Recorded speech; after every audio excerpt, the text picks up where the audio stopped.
होता तो इमरान खान कभी मुतालबा नहीं करता कि 26 नवंबर और 9 मई की तहकीकात कराए, क्योंकि एक बंदा जब एक चीज़ के अंदर मुलविस है, जब एक बंदे ने एक चीज़ करवाई भी है, वो बंदा कभी मुतालबा नहीं करेगा, वो बंदा कभी चीखेगा नहीं कि इसकी तहकीकात कराओ। जब एक बंदे को यकीन होता है, उसको पता होता है कि मैंने ये चीज़ सीखी, मुझे अपने अल्लाह पे यकीन है, अल्लाह को भी आज़े नाज़े कह के वो बंदा कहता है कि मेरे को इसका पता ही नहीं है, और जब भी उसके पास जमात डाल दी जाता है फिर वो बंदा खड़ा होता है, वो कहता है कि तहकीकात कराओ। आज सुप्रीम कोर्ट ऑफ पाकिस्तान इतनी डिसग्रेसफुल हो गई है कि वो इस कमीशन को लगा ही नहीं है, इस तहकीकात को मुकम्मल नहीं कर पा रही, क्योंकि उनको पता है कि इस 26 नवंबर और 9 मई के पीछे इमरान खान और PTI का हाथ नहीं है, इसके पीछे किसी और का हाथ हो, ये किसी और ने करवाया है, और सारा सबूत सारा मरबा इमरान खान और पाकिस्तान ठीक है साहब के ऊपर लगा दिए गए, डाल दिए गए कि इन दोनों को छोड़ दिया जाए, दवा के साथ लगा दिए जाए, इन दोनों की जो मकबूलियत है जो इनको जीने नहीं दे रही, उनको तबाह बर्बाद कर दिया जाए। इमरान खान ने कहा कि आज अदालतों को तबाह बर्बाद कर दी कि दस्ते मुनीर की तरह काजी फाइसा ने काम किया।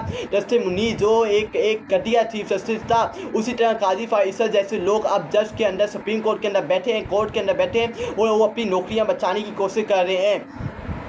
उसके बाद अगर हम देखें पार्टी के तमाम ओहदेदारान को पैगाम एक कि जिसमें भी दबाव बर्दाश्त करने की कुव्वत नहीं है वो ओहदे से अलग हो जाए और अपनी जगह इन्हें मौका दे जो प्रेशर बर्दाश्त करने का हौसला रखते हैं। लिहाजा कम हौसला ओहदेदारान बराए मेहरबानी खोटी पीछे आ जाएँ ताकि इनकी जगह हम ढेर और नज़रियाती वर्कर्स को आगे लाएँ जो कानून और आइन बलदस्ती और हकीकी आज़ादी के लिए डट कर खड़े हो सकेंगे। ये इमरान खान ने कहा है कि जो PTI का MP टिकट हो रहा है वो समझता है कि मैं मुकाबला नहीं कर सकता, मैं इमरान खान और PTI और इस अवाम के नज़दीक के साथ नहीं खड़ा हो सकता, अवाम की ताकत नहीं बढ़ सकता, तो वो पीछे आ जाए, हम कोई और अब किसी और नज़रियाती बंदे को लॉन्च करते हैं जो अपने वर्कर्स के साथ खड़े हैं, जो मेरे नज़रिए के साथ खड़े हैं, वो मुकाबला कर सकते हैं, वो बर्दाश्त कर सकते हैं। हमें किसी और को लॉन्च कर सकते हैं, किसी और नज़रियाती वर्कर को लॉन्च कर सकते हैं। अगर कोई समझता है कि हम मुकाबला नहीं कर सकते, वो इस्तीफ़ा दे के अपने घर रवाना हो जाए, उसकी पाकिस्तान ठीक साहब में कोई जगह नहीं है। पाकिस्तान की तारीख में किसी सियासी जमात के साथ इस कदर जुल्म नहीं हुआ जो तहरीक इंसाफ के साथ हुआ।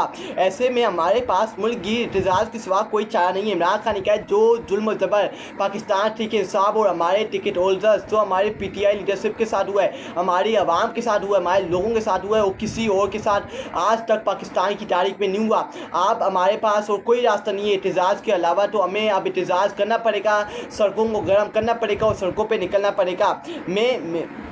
मैं खुद जेल से बतौर पार्टी सरबराह एहतजाज की क़यादत करूँगा। मैंने पूरी पार्टी को पैगाम भेज दिया है कि मुल्क गिर अवामी एहतजाज की तैयारी करें।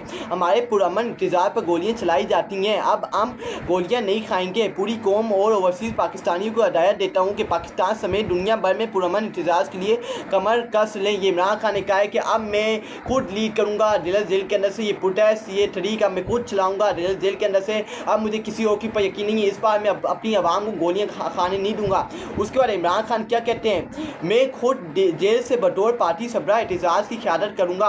मैंने पूरी पार्टी को पैगाम भेज दिया है कि मुल्क गिर अवामी एहतजाज की तैयारी करें। हमारे पुरअमन एहतजाज पर गोलियाँ चलाई जाती हैं, अब हम गोलियाँ नहीं खाएंगे। पूरी कौम और ओवरसीज़ पाकिस्तानियों को हिदायत देता हूँ कि पाकिस्तान समेत दुनिया भर में पुरअमन एहतजाज के लिए कमर कस लें। ये इमरान खान ने अपनी कौम और अपने ओवरसीज़ पाकिस्तानियों को पैगाम भेजा है कि अपनी कमर कस लें। अब मैं एक तहरीक का आगाज़ करने जा रहा हूँ और यह आपकी जिम्मेदारी, जहाँ जहाँ आप रहते हैं इस तहरीक का पुरअमन तरीके से आगाज़ करें और पूरी कौम तक ये तहरीक को आगाज़ करके पहुँचाएँ कि अब हम पाकिस्तान को बचाएंगे, अब हम अपने इनकलाब अपने मुल्क के अंदर लाएंगे, अब हम अपने मुल्क की खातिर, अपने मुल्क को बचाने की खातिर सड़कों के ऊपर निकलेंगे और इन सड़कों को ख़त्म करेंगे। इमरान खान ने कहा है कि इस बार तहरीक को मैं चलाऊँगा, तहरीक अब मेरे हवाले और इस बार तहरीक को मैं लीड करूँगा डलहौज़ जेल के अंदर से। ये इमरान खान का पैगाम है, ये इमरान खान की हिदायत है। इमरान खान ने अपनी सारी लीडरशिप MPs को हिदायत दे दी है कि तहरीक का आगाज़ करें, तहरीक की तैयारियां मुकम्मल करें। मैं एक दिन आएगा कि तहरीक का आगाज़ कर दूंगा। पूरे पाकिस्तान में मैं तहरीक की कॉल देने जा रहा हूं। मैं ओवरसीज़ पाकिस्तानियों को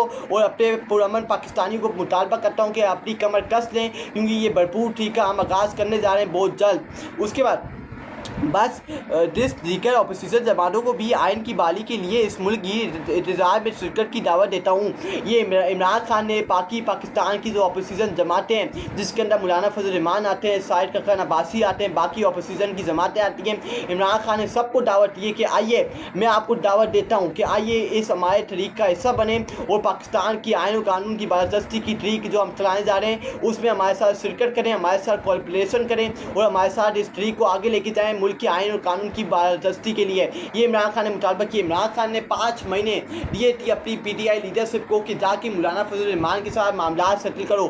देखा मौलाना फजल रहमान इमरान खान ने अपनी पीटीआई लीडरशिप को 5 महीने हो गए हैं कि मौलाना फजल रहमान के साथ मुज़ाकरात करो, जाके उनके साथ मामला सेटल करो। मामला आखिरी मसले के अंदर दाखिल हो गए थे। अली अमीन गंडापुर जो मौलाना फजल रहमान से नफरत करता है वो भी जाके उससे भी अपना बंदा जाके मौलाना फजल रहमान के साथ बिठा दिया था और मामला आगे तक ले गया था। मामला हो गए थे। मौलाना फजल रहमान से कहा गया था कि आप पेपर के ऊपर लिख के दे कि आप क्या चाहते हैं, हम इमरान खान से रजामंदी लेंगे और उसके बाद हम आपको फैसला सुना देंगे। लेकिन मौलाना फजल रहमान ने कहा कि हम आपके ऊपर यकीन नहीं कर सकते, हम आपके साथ नहीं मिलेंगे, हम अपनी आइन और कानून की जो ट्रिक है वो हम खुद चलाएंगे, हम किसी और पार्टी के साथ नहीं चलाएंगे। तो मौलाना फजल रहमान अलग हो गए। इमरान खान ने अभी दावत दी है कि मैं तारी पाकिस्तान तरीके साहब वो बेसारी अपोजिशन जमातों को दावत देता हूँ कि वो हमारे साथ शिरकत करें, हमारे साथ आएँ, हम इस तरीके का आगाज़ करते हैं और पूरे पाकिस्तान में इस तरीके का आइन की कानून की बारदस्ती के लिए इस तरीके की आगाज़ करेंगे। उसके बाद कि स्पीकर कौमी असम्बली जिस तरह ऐवान को चला रहे हम इसके खिलाफ अदम एतमाद लाएंगे। इसके होते हुए ऐवान से अरकान कौमी असम्बली को अगवा किया गया, हमारे एमएनएस की तकरीर सेंसर कर दी जाती है, अदालत जेल के बाय पार्लियामेंटेरियंस पर तजस्सुस होता है, उनके पर हमला किया जाता है। मगर ये हर मामले में मेंबरान कौमी असम्बली की नुमाइंदगी में नाकाम रहा है। ये इमरान खान ने कहा कि अब हम कौमी असम्बली के जो ऐवान है, जो कौमी असम्बली के जो स्पीकर हैं कौमी असम्बली के अयाज सादिक, उनके खिलाफ अब अदम एतमाद की तहरीक